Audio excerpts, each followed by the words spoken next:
Hello, beautiful people. I'm Bryn. And I'm Miranda. And you're listening to the Esty Besties podcast.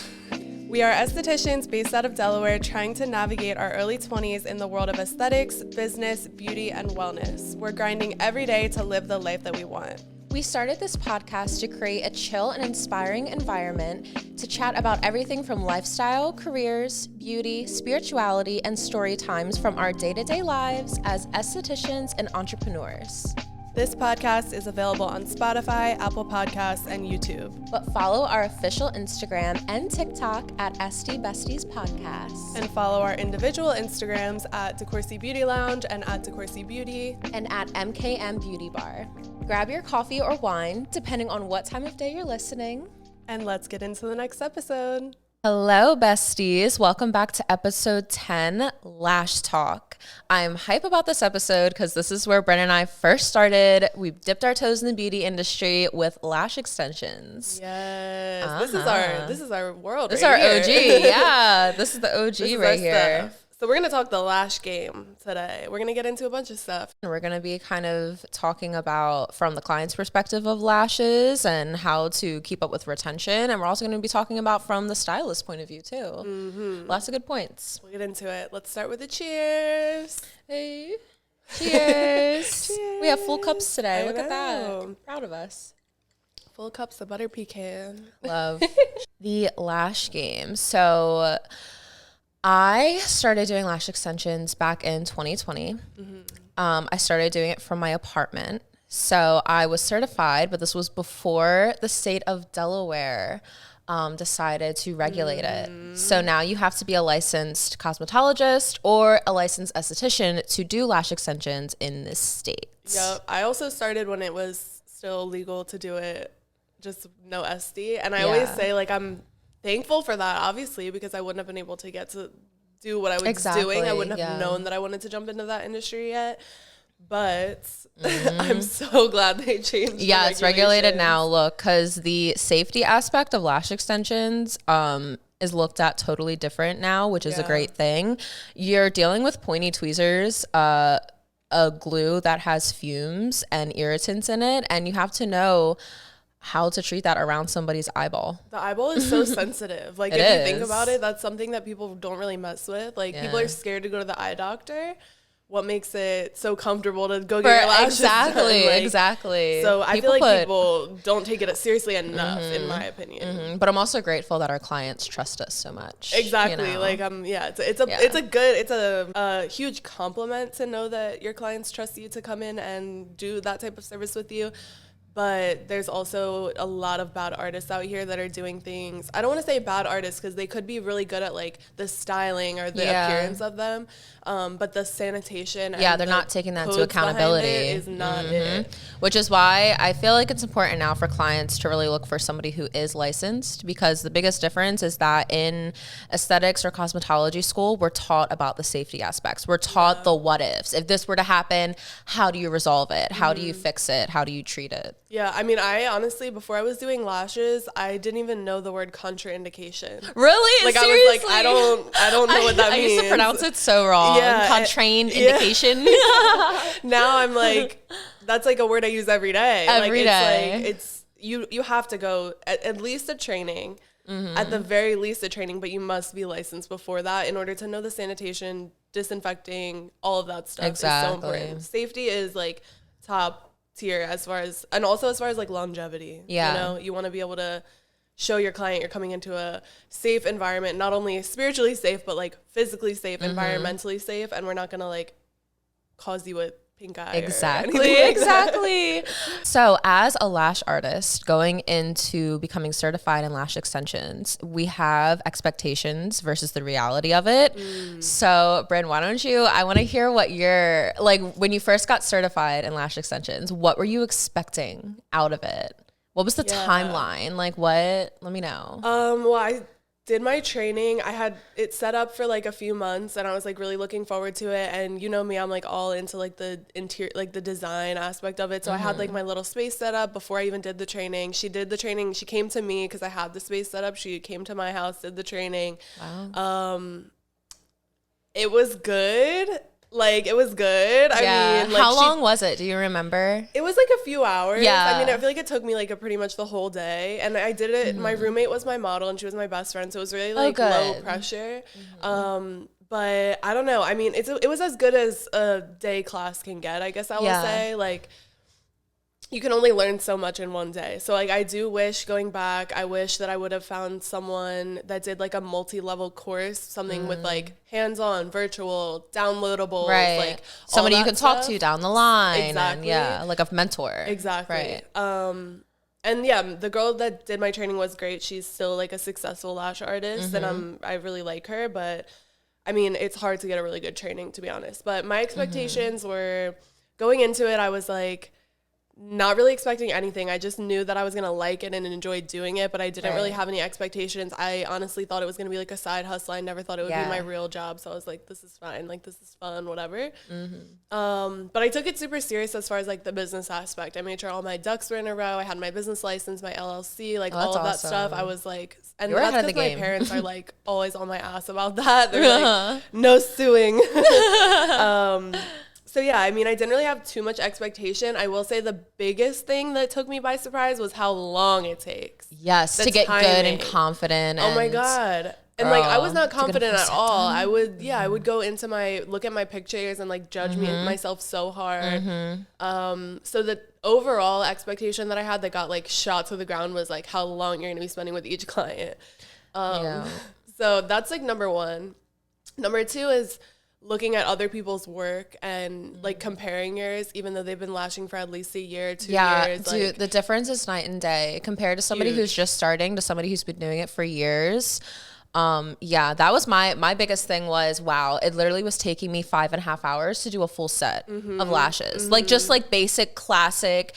It was my best friend. That was it was my best friend who was my lash model too during my training. And it was like 4 hours. I literally maybe got I spent 2 hours doing her lashes and I maybe got like a third of her lashes done. Like it was crazy. I'll say trainings are hard because you do, as like the trainer, you put a lot of pressure on yourself that like, you want to make sure you're giving them your best. Yes, and most people are going to leave and feel like overwhelmed. Right. That's just like the inevitable That's normal. truth. Yeah, that's very normal. And I do feel like it's very easy to get overwhelmed with lash extensions because there's a million factors that goes into it between isolation, placement, the amount of glue you use, the person's eye shape, styling. Like you can't learn everything in a day when it comes to lash extensions. Not at all. And I feel like that's probably the top expectation is thinking that you're just going to do the training and be ready to go. Like other training courses you may take, you might feel really confident after, but lashing is something that takes time. I like to say it's like 2 years before you really feel like you're good at lashes. Yes, like, that's how I feel it really takes about, I used to say a year because like I feel like after a year you're flowing, you're good, like you're more confident, but 2 years to really experience like with the styling and the texture and really get nitty gritty on the retention and the client retention, them coming back. Like once you hit that 2 year mark, that's when it gets serious. So do you and your potential clients a favor and don't get into lash extensions unless you really are willing to get into it and put time into it and have a passion for it. Yeah. Don't just do it as a quick money thing. You're going to mess up your clients' lashes. Like you're going to get frustrated with yourself. And mess up your reputation. Yeah, like, for sure. Things happen as far as retention, and we'll get into that later. Like, things happen. You could be the best lash artist and still have things happen. Right. But you need to know, at the very least, know the basics. The bare minimum. Yeah.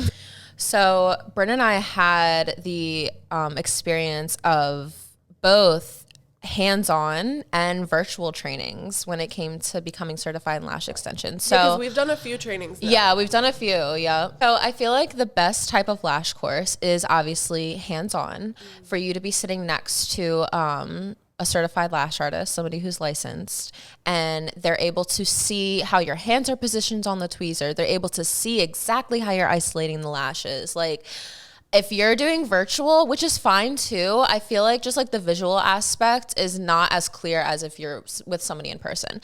But my favorite is when you have a hybrid. So your initial training might be in person, but then you're able to visit them virtually or send them your work. And basically you want to look for a lash trainer that wants to be your mentor. It's not somebody that you only get to see and talk to once. It's somebody that you can consistently stay in communication with. Yeah, especially if you are not in a salon environment. Yeah. Like if you're on your own, right. you need someone that's going to really be able to like ask questions with. I think now with social media, it's nice because we have such access to like different lash artists. Like we can message someone and be like, hey, what's your thoughts on this, or what product are you using? But we were just talking about this the other day, like the gatekeeping levels have gone down. Like now people are more willing to share. Yeah, but people before, are more transparent. People didn't want to share anything. It was like, I'm not telling you what products I use, I'm not telling you what lengths I use. Like now you find people put their stuff in the caption for free. We were just talking about this, how like yeah. it's becoming a trend to share your experience, to share the products you're using, and I think that's amazing. I'm here for it. But yeah, if you're in a mentorship or a training program, like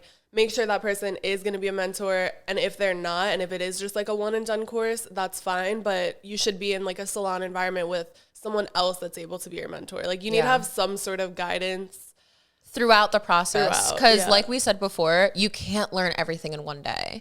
Like you're not going to leave your lash training being 100% confident in lashing. Like that's just not the reality of it. It takes a lot of hands-on consistency. You're gonna want to get your hands on as many people, as many different eye shapes, as many different lash types as possible in order to like build your confidence more. Yeah, and that's another thing is like everyone's eyes and hair is so different. Oil production, hair texture, all of that is so different that it makes it really hard to like learn everything even in a year. I think that's where our 2 years estimate comes from, is because like over those 2 years you're gonna see almost every type of lash, every type of skin, every type of person. So and I'm still, it's been over 2 years for us, and I'm still surprised by some of my clients. Like I'm like, oh, your lashes go this way. I know. And this way? I know. Like, oh, okay. This is a surprise. I've been seeing a lot of posts too about people posting like the different types of natural lashes lately. And I think that's good for clients to see too. Oh, it's like, so good. Yeah.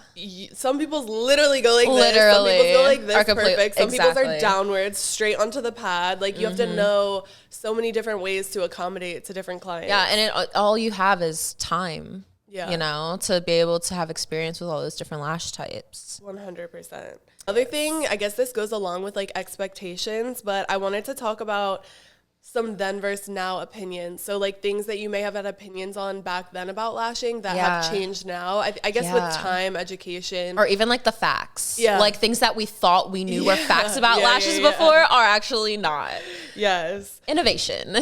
So one of those things that's a major topic right now is getting your lashes wet after the service. This has been like widely talked about in the past couple of months. When we started, we were taught to never get your lashes wet for 24 to 48 hours. If you get them wet, they're going to fall off. Yes, your retention's going to suck. Like, everything is going to suck. that was the reality of it. Like, if you were to get your lashes wet, like, you're doomed. You're done.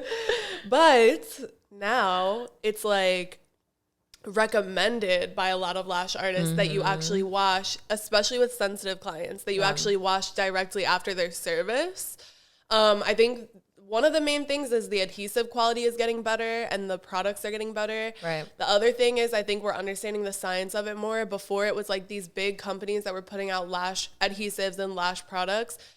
They weren't necessarily lash artists or people that were using the product, I guess I would say. Now we're just getting so much experimentation with stuff. And then also the use of bonder. So bonder is like, if you put a bonder on, that's what's going to make it instantly bonded. And that is going to make it instantly waterproof. That's instantly cured. That's the thing. So that's the big factor. That's what I've been hearing. So basically after your lash set, your lash artist should be putting a bonder on after, and that's the instant cure. And like Bryn was saying, if somebody has more sensitivities to the fumes of the glue or the adhesive, wash their lashes right away. And I don't know if you've experimented, but I've been washing my like as soon as you fill my lash extensions, I've been washing them at night, and I literally have none fall out. Like it's crazy. It's bonkers. I'm like, how did we live like this? I know. And I also think it does, if you think about it, like those fumes kind of get trapped in there until you wash them. They're kind of just like sitting there. It's fresh adhesive. It's fresh bonder. It's fresh primer. Like it kind of makes sense that you should wash them that night anyways. So all of our clients and all all of our lash wearers listening now, especially if you get your lashes done here at the Corsi Beauty Lounge, you can wash your lashes right away. Yep. It's with huge. the traditional bonder. It's huge. And it's a like, game changer. It's crazy for us to start telling people that because we're like, this feels wrong. No, it really does. Illegal. It really does. Because the past years we would have been saying, don't get them wet. It's literally on our aftercare card. Now we have to update our aftercare cards. Wow. Absolutely. Wow. Innovation. Oh, okay. So a really good note that you added here, under eye taping. So I feel like it's very, okay. So a priority for us is that our client is as comfortable as possible. Lash extensions, a full set takes 2.5 hours, at least. So it's important that the client is as comfortable as possible throughout the entire process. When you first are putting tape on, so Bryn has these amazing foam pads. We also have the regular under eye pads. And depending on like if the client has more oily skin, I'll use the foam. And if they have more dry skin, I'll use the hyaluronic pads. Yep. But adjusting the eye pads and the tape when the client's eyes are closed. When I was first taught to do lash extensions, I had no idea what I was doing when I taped somebody's bottom lashes down. So to put the tape on when their eyes are open, and it's important that they're looking more straight up and not at you behind them, because eye shapes change from open to close. And once the client closes their eyes, it's literally every single client, the outer corners will kind of be up in their eye, and you don't want that. You do not want the adhesion of the tape touching their eye. That is how chemical burns happen. If you think about opening your eye and looking up at the ceiling, you naturally raise your eyebrows, right? Like I naturally raise my eyebrows when I look up, and we always tell people, open your eyes and look up. Like that's what we would said for years. Now it's like, oh, another thing is we always use like the same pads on everyone. That's something that we've like changed into, is like we have 3 different methods that we could use depending on their eye shape and your skin. So that's a good thing too to keep into play, is not like just because you like one product, not like absolutely die hard for that, and being open to other things. But yeah, so when we first started, it was like the hydrogel patch, and then you'd tape on top, or you just do tape, or you like, it was, when I look back at pictures of like old lash heads, I'm like, there was way too much tape on that person's eye. Like, that is like ridiculous.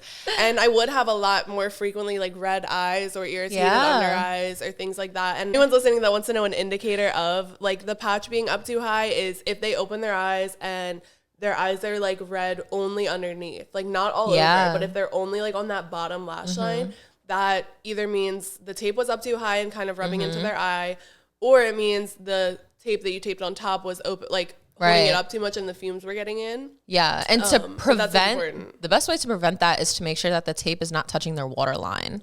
Make sure the tape is underneath their waterline and only holding down the lashes. Another tip that's helped me with that is applying the pad lower than I would think to apply it. And then adding the tape right on top closer so that I can like adjust it better.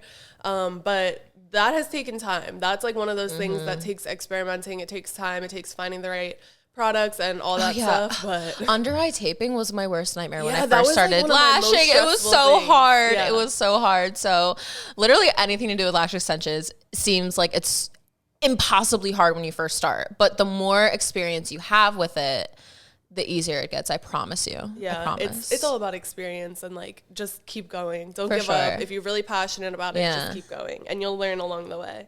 Another one is when I was taught lashing, I was taught that you should never see the glue dot on the, so like when you take a classic lash and you dip it into your adhesive and you pull it out, I was told you should never see a ball of glue on there, and that means you have too much glue if you have that. I then did another training with someone that was really advanced, and they said that they put a little glue ball on every single lash, and they pop the bubble, and that's like by rubbing it and like making it stick. So it's just like crazy. I don't know which one is necessarily like correct. I feel like it all depends on the amount of glue and then how you're applying it. Those two factors go into it. You can't have like a big ball of glue. And then just place it on the lash. No, you have to, like if you have a ball, you have to rub it. Or like if you have a fast drying glue, you do one swipe and apply so that the glue is not just in one area of the lash. It's on majority of where the extension makes contact with it. Right. That's how you're gonna get the best retention. Exactly. And I feel like that was something I struggled with too, was like knowing how much glue to use. Yeah. Like I used to use not enough at all. Yep. And that's why my lashes, they would just fall out, they would pop off, whatever. Yeah. Now it's like I'm way more comfortable adding a little bit more adhesive and still being confident that it's still healthy for the natural lash. Yeah. Like I feel like I've figured it out, Yeah. obviously now, but that was something that I was taught the total opposite, and then someone more advanced told me that. I was like, Yeah, no, there's a lot of different viewpoints on that. But using the right amount of glue is definitely an important factor to lash retention. Because if you use too little, the lash is going to pop off. Yep. If you use too much, it's not going to cure correctly and it's going to come off. gonna pop Or out. it's going to make a really bulky, Uncomfortable. Yeah. We've seen some crazy, I know I have seen some crazy Bro. work from other people that is like clunky. Like It's chunky. It's like a chunky. brick of glue. like removing it is hard. And Yeah, we've had clients come in from other salons that wanted like a foreign refill. So a foreign refill is when you are filling on top of somebody else's work. They're coming from someplace else. And we've had to do a full removal. And because of the obscene amount of glue that was used, their natural lashes were destroyed. like destroyed, Like actually. literally to the point where I couldn't even do a full set on them. I had to send them home and they had to come back like 4 to 5 weeks later for me to do their full and set. they did grow back. They Now did, they're yeah, healthy and which is good, but yeah. But still, It's like, terrifying. it is. It's literally really terrifying. scary. Like, bro, like these are your lashes on your eyeball. And then that artist had the nerve to go talk shit on us. Bro. Wait a second. Anyways. Anyways, so that brings us into talking about retention. So Yeah. retention is a slippery slope. It's like one of those topics that's like It very is. hard to talk about because it's so much that goes into it. Yeah, and every lash artist has their own retention tips. Yeah, Like, 100%. yeah. So we're going to share some of ours that work for us. I just want to preface by saying that retention is, I don't know if it's exactly 50-50, but I would say it's pretty much 50% the client, 50% the artist. absolutely. I So agree. the blame game doesn't work with It's a retention. two-way street. Yeah, it doesn't work. You can't just come in and yell at your artist because of the retention. If all of their other clients are having good retention, they're like, okay. Right. And vice versa. You And can't, vice as a lash versa. artist, blame the client for their retention. It is a Exactly. two-way street. Yeah, I never put the blame game. Like I feel like people tend to do that in order to make themselves feel better as the artist. Like people tend to be like, Yeah. oh, like you're not washing them, you're not doing whatever. And that Exactly. may be true, but like take some accountability if you know that it might be something that you're doing. Yeah. And be able to be educated enough to look into what you're Educated. doing. Yeah. To Yup. know what is causing that retention. Yes, and if your client is coming in complaining about the retention, don't do the blame game, and also let them know, hey, we're going to fix this. Yeah. We're in this together. Yeah. I'm going to make sure I'm on my P's and Q's, and we're going to make sure you're on your P's and Q's. And we're Yeah. going to give you the best retention. That's going to give confidence to your client and to yourself. Yeah, I totally agree. And Be a also, problem solver. if you don't know what you're talking about, like it's okay to like come up with a little, I think this, but I'm gonna get that information for you. Yes, for sure. I'm going to find out for you. Yeah, don't like lie out your ass, first of all. Right. But be able to like confidently say to them, I don't know the answer right now, but I'm gonna figure it out for you, and I will send you the information as soon as I get Yeah, it. Like be yeah. communicative and explain to them that. And also, if you see the trend that it's with all of your clients, it's clearly something on your end. So maybe Right. look into the details and You have don't be to mad at adjust. yourself, but like Yeah. adjust, figure Yeah. out what's going wrong. Is it the humidity? Is it the glue that you're using is expired? Is it your application method? Is it not cleansing properly? Is it not Yeah. priming? Like there's And this, so many things. look, every lash artist goes through this phase. Like, Totally. whether it's right when you start, in the middle, or you might even, like, I literally went, it was like a year into me lashing, and it was a month where my client's retention was just ass. But I made the adjustments. I kept experimenting with different techniques. I used different adhesive. I made sure everything was up to date. And I consulted with Bryn. I consulted with my OG lash certified girl. Like, and I came up with a solution, you know? I didn't give up. It was frustrating, but It don't is give super up. frustrating, but you just kind of got to go through it, and it's gonna teach you in the future. Yeah. With experience, like Okay, so retention. Number 1, wash your lashes no, seriously. every day. I don't care if you have dry eyelids or oily eyelids. I don't care if you worked out or not. You're going to wash your lashes every single day. This is going to guarantee there is no buildup of oils, makeup, products on your lash line that's going to affect the retention. Right. And also think of like just sanitary purposes. Mm-hmm. Like, would you wash your butt every day? Exactly. Like, I mean, I know some people won't, but that's another story. But like, to be honest, you know what I mean? Like, it's not sanitary to not, but also for retention purposes, that's like a whole added benefit. Yes. But like, I'm just gonna break it down to just being clean and being sanitary. Yeah. Wash your lashes. If you wore makeup, would you wash your face at the end of the night? Exactly. Yes. Even though you didn't wear makeup. If you don't, you need to start. Yeah, exactly. I know. Some people go to sleep in their makeup, but that's check yourself. Not for this podcast. But I know so many people can relate to whether it's hot out, whether it's cold out. Some people have oily eyelids, but if you've had a hot day where you're outside, you're sweating, you look at your eyelids and they're like literally oily and wet. Yes, you can feel it. You can feel it. Just rub your finger on there and you'll feel your oily exactly. eyelid, like, and that's going to affect your lashes. That's going to affect the health of your natural lashes. It's going to affect the retention. Mm-hmm. Clean your lashes every day. And don't lie to your lash artist. Bro, yes, because we know. Oh, we know. We can tell, okay? Yeah. But washing your lashes, this is something a lot of my clients come to me. They say, oh, but when I wash my lashes, like extensions come out. Mm-hmm. Washing with a lash shampoo that is oil-free, that is meant for your lash extensions, and water is not going to make your extensions come out, okay? I'm going to say it again.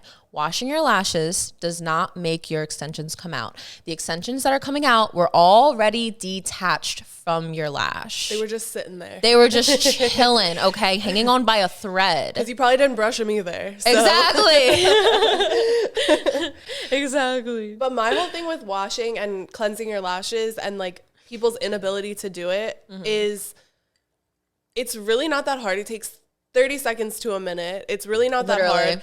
It's just like brushing your teeth every morning and night. Right. Like, and why it just becomes a routine. If you're paying for lash extensions, they're not cheap. No. It's a luxury service. They're an investment. Unless you're just pissing away money and that's just your lifestyle and you don't feel like washing Pop off. That's fine. Pop off. But you're spending a lot of money and you're coming in frequently every 2 to 3 weeks. Mm-hmm. Like, take care of them and you're gonna thank yourself. Like, you won't be mad at me. You won't be mad at yourself. You won't be like, just take care of them. Mm-hmm. It's not that hard. Pump that foam on there, massage it in, rinse it. You're good. Unless you want to pay for a full set every 3 to 4 weeks, girl. Mm-hmm. Wash your lashes. Wash your lashes. Take care of them.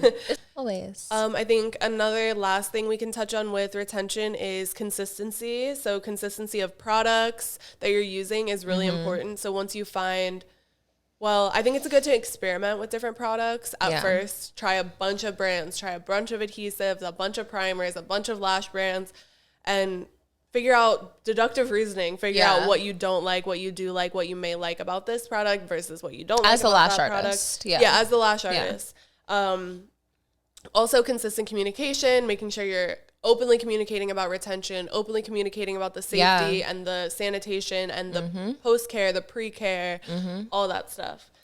Absolutely. And just another really quick tip for clients is like, you can get your lashes wet right away, but don't run it under pressured water. Like, try not to wash your face in the shower. Try to do it in your sink. So you're preventing your skincare products from running onto your lash line too. And that's something else. Yeah. Try to avoid oil-based products around your eye area. I know it's hard for us skincare girlies. Okay, I love an oil-based cleanser and an oil for my face at night, but we really need to be precautious with it around our eyes. I think that the old theory on like not getting your lashes wet more came from the steam of the shower rather than the wetness of it. That's my theory. Yeah. Is cold water versus hot water. True. I think if you put hot water on there and you're sitting in a steamy shower less than 24 hours after your appointment, you're probably going to have some fallout because steam does break down the adhesive. True. Hot steam. Yeah, so, humidity and Yeah, so if you think about it like that, like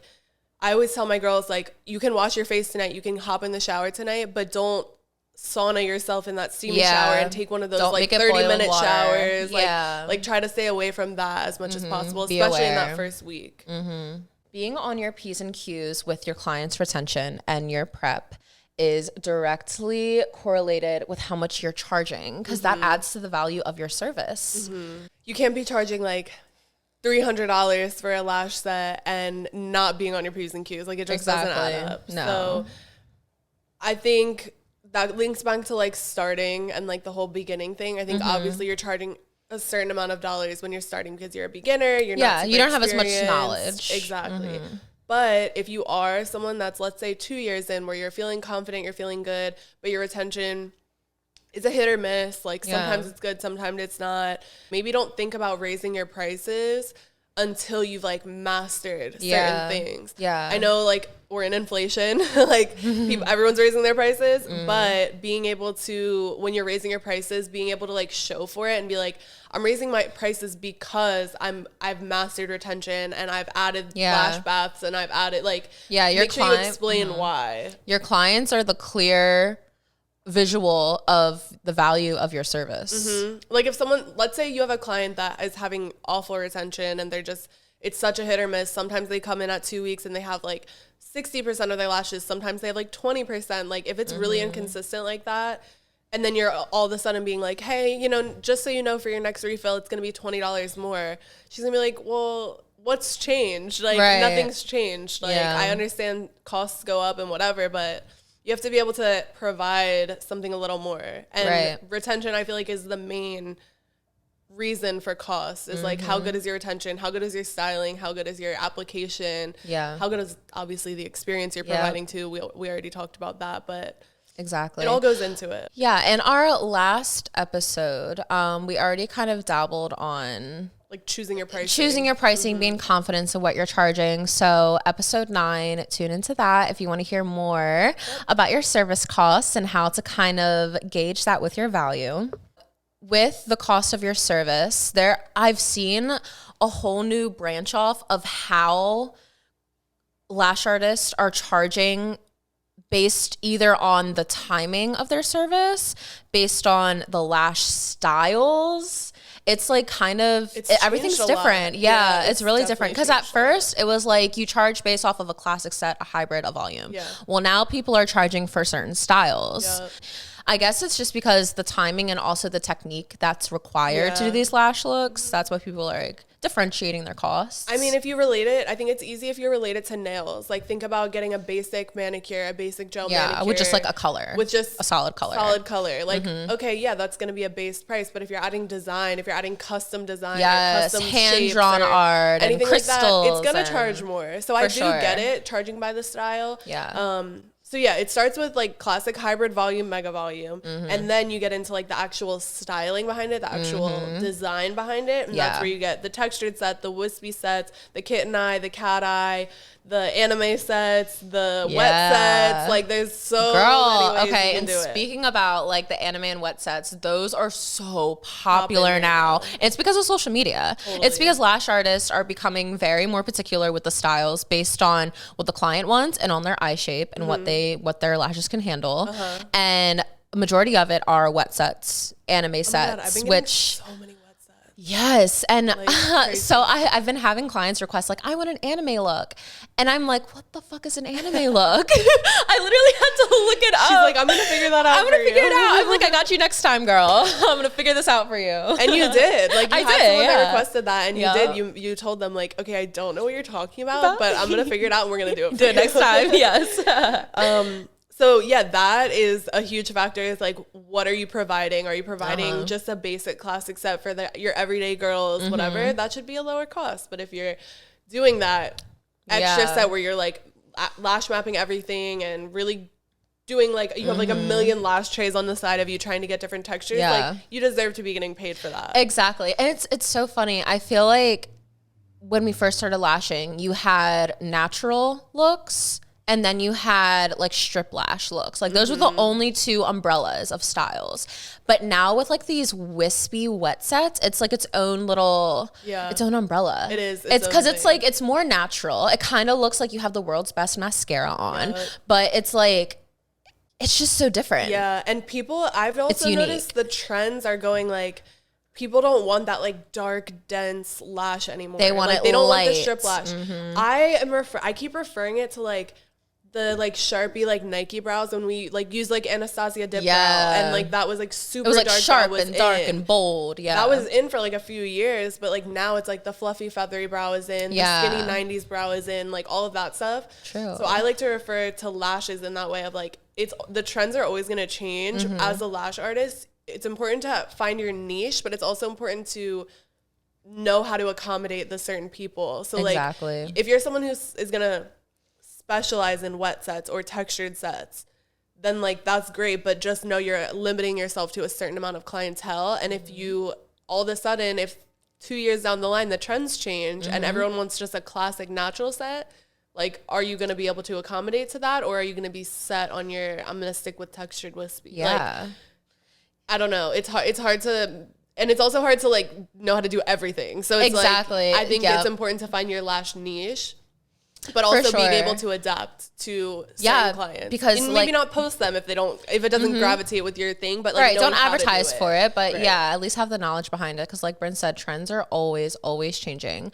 And what you do now is probably not what's going to be in a year from now, you know? Yes. And if you're not confident in looking at a picture and trying to figure out, okay, these are the lengths, these are the thicknesses that are used. There are a lot of really good styling lash courses by some really top-notch lash artists. Yeah, and those can be like a PDF course. Those can be something that you can super simple. Get a downloadable lash map or something like that. Yeah, totally. Okay, so I did want to just close this off by saying some of our current favorite lash products. Just give some of our favorites right now for anyone listening that may want to try some.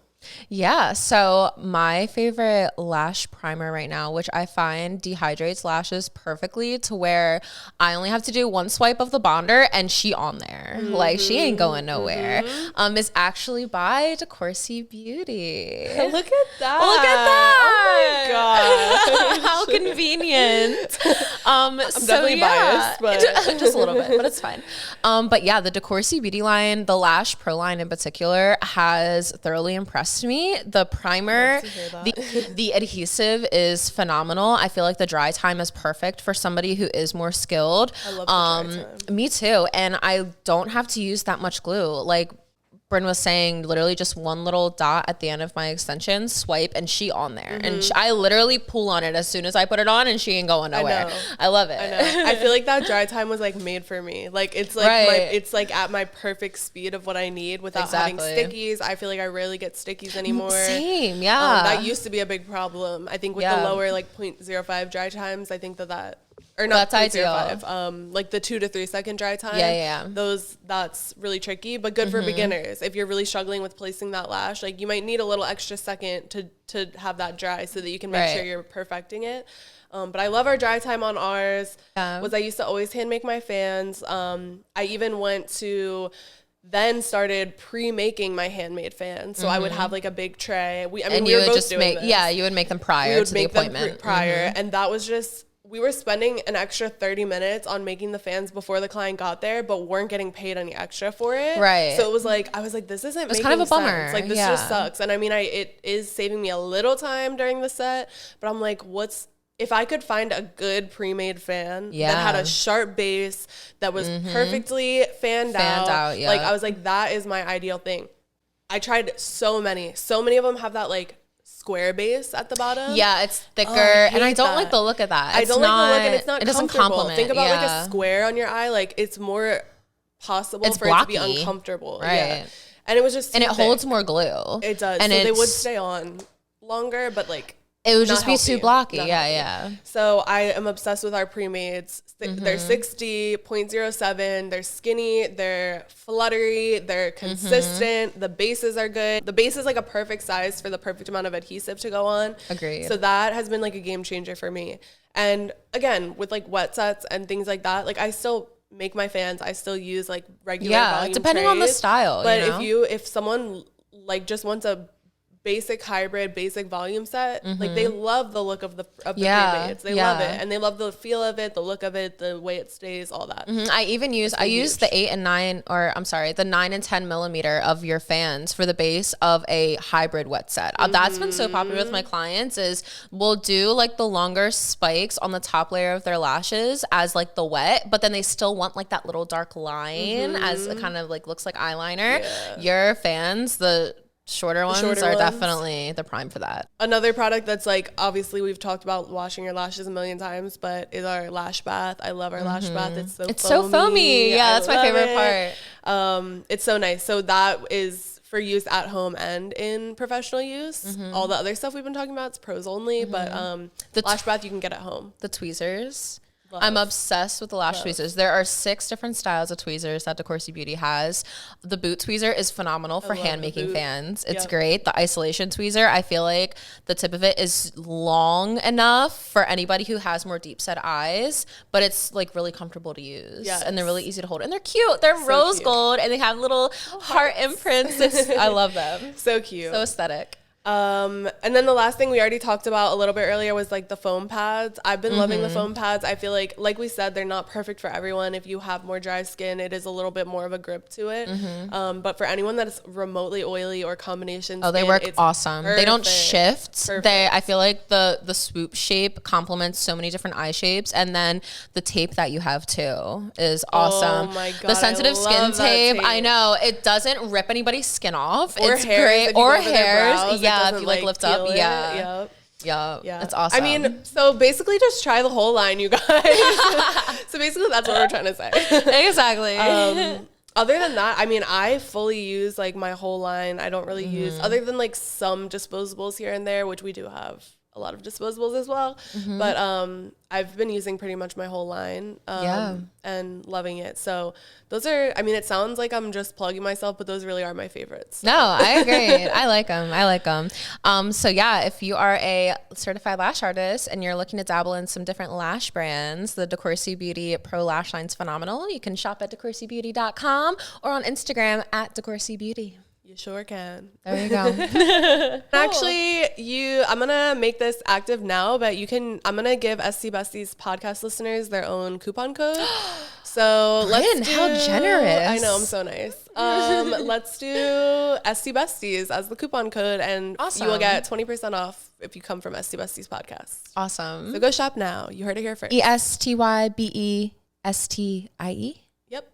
There you go. S. Perfect. Okay, so that is it for today's Lash Talk episode. I hope you guys learned some things. If you're either a client, an artist, I hope you gained something from this conversation. Take home some tips. Or just found it interesting. Exactly. We're going to close off with our handy dandy affirmation pull. Wait, I'm going to pull one this time. I've never pulled one. Okay. All right, let's mix her up. While we're mixing, you can follow us on Instagram. So I am at MKM Beauty Bar. I am at DeCourcy Beauty and at DeCourcy Beauty Lounge. And you can also find us, Esty Besties Podcast, on TikTok and Instagram. Make sure you guys definitely follow us on there if you are tuning in. And per usual, make sure you guys are turning your auto downloads on and making sure it is downloading automatically so that when you go to your app to listen, it's already downloaded and ready for your Saves you drive. the trouble. Exactly. Okay, let's pick this affirmation card. Today, I embody the highest version of myself.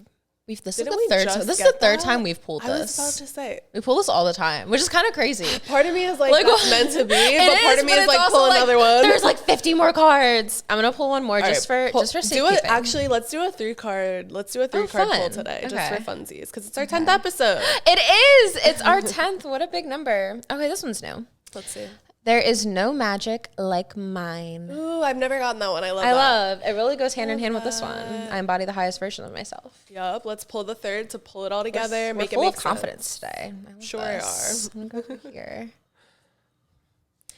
I have a unique gift to share with the world. Love. Oh my gosh, all of those go together beautifully. They really do. And kind of all about lashes too. There's no lash magic like ours. Exactly. Every lash artist is unique in their own special way.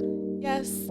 As usual, we love you guys. Thanks for listening. It's been real, and we will see you on the next one. Bye, guys. Is listening that wants to know a significator?